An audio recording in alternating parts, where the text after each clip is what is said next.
I'm Larry Davenport, and it's time for a Psalm Thought. Today, let's talk about gut feelings. While I was in college, I learned calculus by repeating homework assignments every single night. And in fact, if you look at my notebook, you'd see problem after problem repeated over and over again.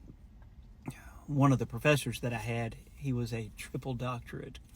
He would come to class an hour early.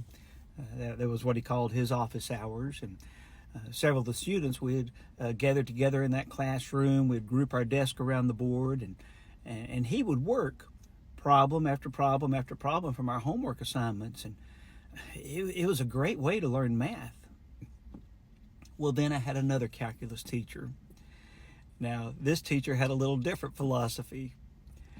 What he would do, he would come into the classroom and he would write the problem on the board, and then underneath the problem, he would write the solution.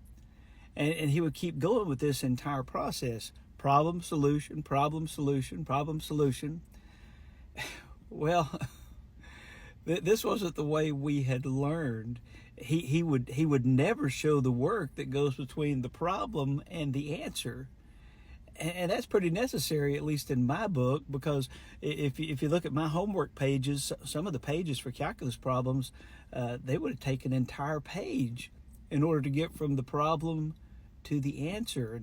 And that was what I had grown accustomed to in the learning process. Well, after the teacher did this for a while, one brave student raised his hand and asked the professor, he said, can you show us how to get from the problem to the answer?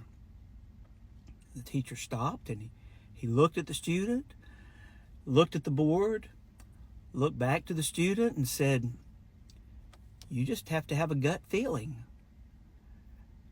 To which the student replied, but what if I don't have a gut feeling? And the teacher said, well, I guess you're lost. Now, you and I know enough about solving math problems to know that it takes more than just a gut feeling to be successful.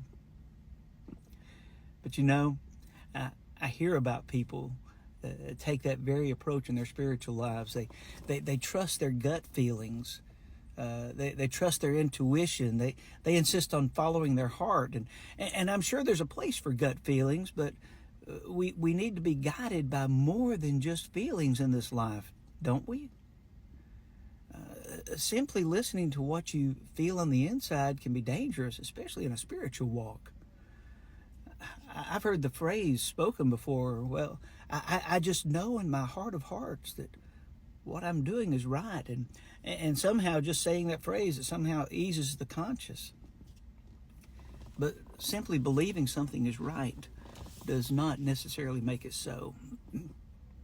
1 Corinthians chapter 10 and verse 12 says, let him who thinks he stands take heed lest he fall. So it seems that it's possible to follow our hearts, but be headed in the wrong direction, especially if God's word isn't guiding that intuition. I can't help but notice a thread that runs through Psalm 119, hinting that life consists of more than just gut feelings. There has to be intent. We must be intent on filling our life up with God's word, so that our heart is so full of the wisdom from the scriptures that then and only then can we start to follow our intuition, because the things that are directing our heart and our conscience, it's been placed there by God. Look at Psalm 119, verses 167 through 173. We're given some practices that will equip us with a godly intuition. Let me just share a few. My soul keeps your testimonies. I love them exceedingly. All my ways are before you. Give me understanding according to your word. Deliver me according to your word.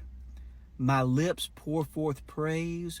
My tongue shall speak your word. Let your hand be ready to help me.